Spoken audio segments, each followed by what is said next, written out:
Hallo und willkommen zu meinem neuen Video. Ich will heute Piroschki machen mit Weißkohl, mit frischem Weißkohl. Folgende Zutaten brauchen wir dafür. Also Weißkohl natürlich, frischen. Ich habe hier jetzt ungefähr 1 Kilo. Ich habe es einfach mit dem Messer geschnitten. Ich zeige es nachher, wie ich das gemacht habe. Ungefähr 1 Kilo Mehl. Ich habe es schon auch durchgesiebt. 2 Zwiebeln. Salz und Pfeffer zum Würzen für das Kraut, ein Päckchen Hefe, das sind frische Hefen, das sind 42 Gramm, wer besser zurechtkommt mit den trockenen, kann auch nehmen. Wasser, lauwarmes Wasser für den Teig und etwas Öl. So, ich zeige jetzt, wie ich das gemacht habe. Einfach so geschnitten, man kann natürlich auch Gemüsereibe nehmen, geht auch. Ich schneide es noch ein bisschen so feiner. Jetzt schneide ich schon mal die Zwiebel fertig und dann werde ich das andünsten. Zuerst mache ich die Füllung fertig. Die Zwiebel schneide ich einfach in Würfel.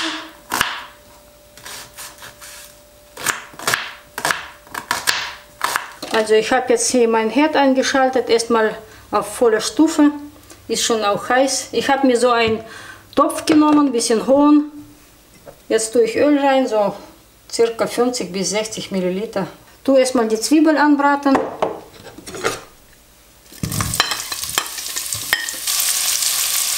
Also die Zwiebel habe ich jetzt so ein bisschen glasig angedünstet, so 1 Minute, vielleicht auch weniger. Jetzt kommt der Kohl rein.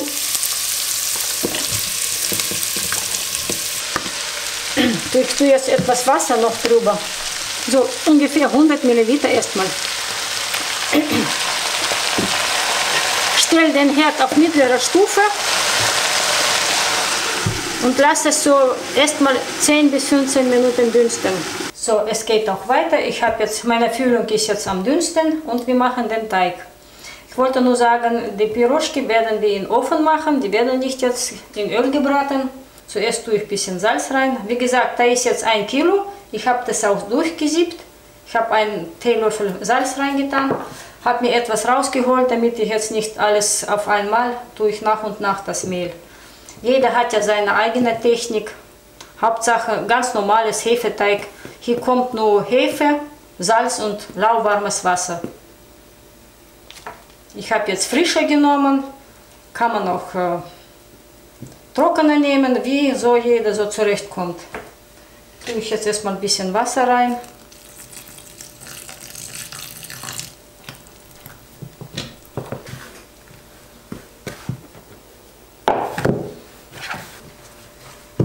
So, ich habe ihn ja so ein bisschen zusammengeknetet. Jetzt nehme ich mir ein bisschen Öl, damit sich besser verarbeiten lässt. Und tue ihn so ein bisschen richtig schön kneten. So, mein Teig ist ja soweit fertig. Ich habe jetzt noch ein bisschen übrig geblieben, ist mir von dem Mehl. So ungefähr 100 Gramm, glaube ich. Vielleicht brauchen Sie auch mehr, je nachdem, wie viel Sie Wasser nehmen. Ich lasse das jetzt in Ruhe für 1 Stündchen oder 2, mal gucken. Es hängt von der Hefe ab. So, ich schaue jetzt nach meiner Füllung. Wie ihr seht, das ist schon runtergefallen. Ist schon weniger geworden. Es sind ungefähr 10 Minuten vergangen. Ich lasse das noch dünsten jetzt. Jetzt kommt Salz rein, Gewürze und auf mittlerer Stufe. Ich mache auf 5 bei mir, ganz langsam dünsten. So, ich tue es mal salzen. Ich nehme erstmal einen Esslöffel. Danach werde ich probieren, einfach ob es wenig ist oder noch mehr. Ich habe hier schwarzen Pfeffer, einen Teelöffel guten und ein bisschen Chiliflocken habe ich genommen diesmal. Tue ich das bisschen alles noch mischen. Wenn ihr seht, dass es vielleicht wenig flüssig ist, kann man noch ein bisschen Wasser dazu tun. Aber ich lasse es mal, weil der Weißkohl hat ja seine eigene Flüssigkeit. So, wir schauen jetzt nach meiner Füllung. Sieht gut aus. Ich habe es jetzt ungefähr 40 Minuten gedünstet. So, mein Teig ist jetzt auch schon soweit. Hier ist schön aufgegangen. Ich habe ihn ungefähr 1 Stunde standen. Ich nehme so ein bisschen erstmal Öl, damit es besser verarbeiten lässt. Ich werde es in 2 Teilen machen. So, jetzt lasse ich den Teig ein bisschen liegen. Also es geht auch direkt weiter. Jetzt habe ich meinen Teig fertig, die Füllung ist auch fertig. Jetzt werde ich mit dieser Kugel nehmen und ausrollen. Also ganz dünn braucht man nicht auszurollen. Ich weiß gar nicht wie viel Zentimeter, gleich gucken wir mal.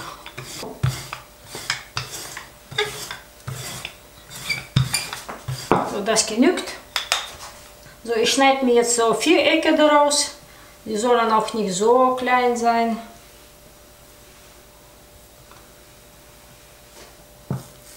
Also, so ungefähr ist der Teig.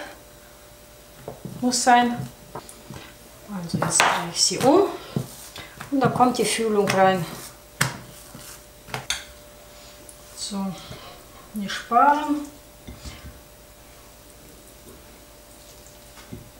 Jetzt werde ich das einfach zumachen. Also einfach Viereck so machen daraus.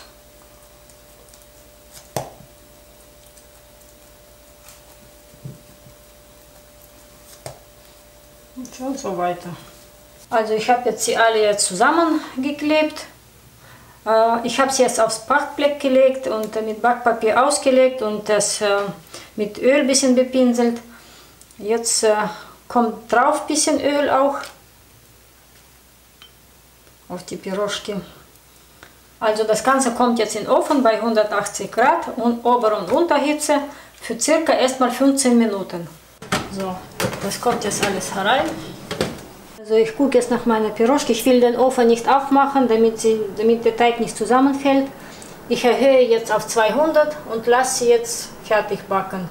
So ungefähr 15 bis 20 Minuten. Ich gucke mal nochmal.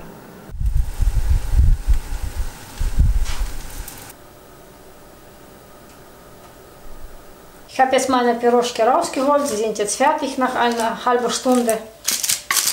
Ich tue sie jetzt alle umdrehen. So von unten sind sie auch fertig. Also wir sehen uns jetzt an, wie sie von innen aussehen. Ja, ist schön durch. Ist ein bisschen warm.